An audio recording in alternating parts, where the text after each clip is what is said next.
My name is Jennifer Goodman Lynn. I am from Livingston, New Jersey. I have a wonderful family. I have an amazing mother and father who I love.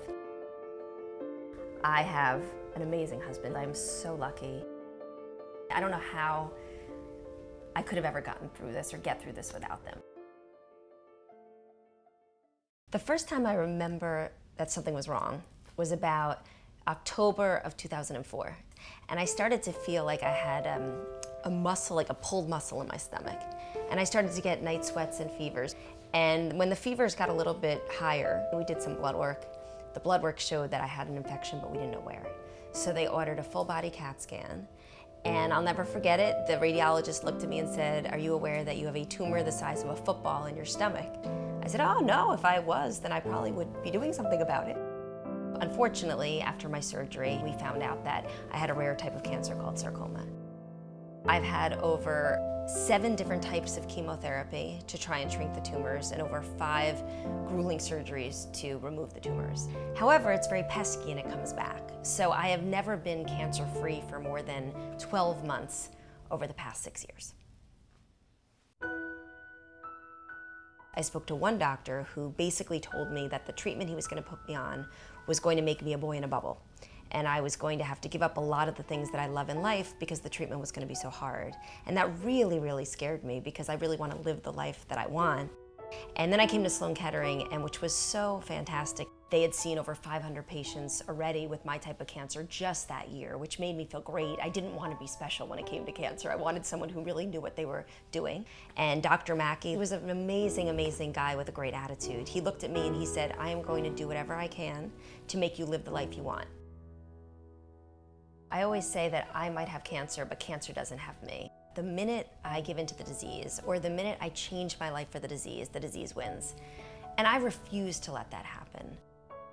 So I vowed that when I was in a better place, I would give back to the doctors at Memorial Sloan Kettering, especially when we found out that there's just so little known about rare cancers like the one I have, which are so underfunded but affect 50% of people who have cancer. My friends and I had the idea one night that we should create an event to give back. And we didn't know what kind of event it should be, but I love cycling.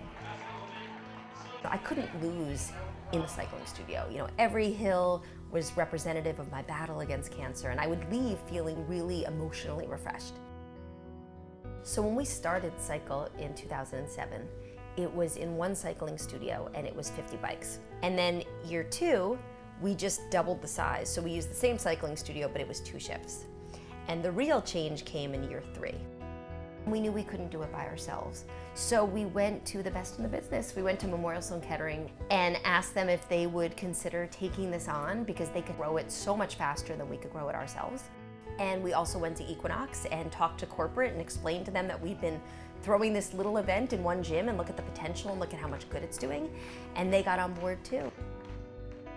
It was really important that the money is turnkey and immediately put back into research. The fact that within an 18-month period, we can take research from benchtop, which means it's just being started in the lab, to bedside, which means patients are actively on the treatment, is fantastic. I think there are very few, if any, organizations who can tell you that the money is put to work that quickly.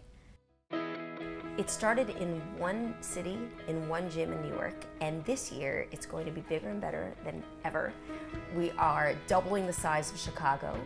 We are adding a session in New York, and we are going to Long Island for the first time.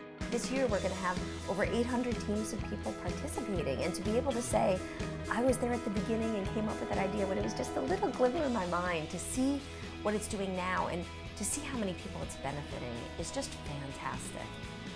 I think my ultimate hope with Cycle for Survival is that we can close the event down because there's no need to raise money for rare cancer research. That's pie in the sky, but that is my vision. One day we can say it's been a great run and congratulations, we don't need that money anymore.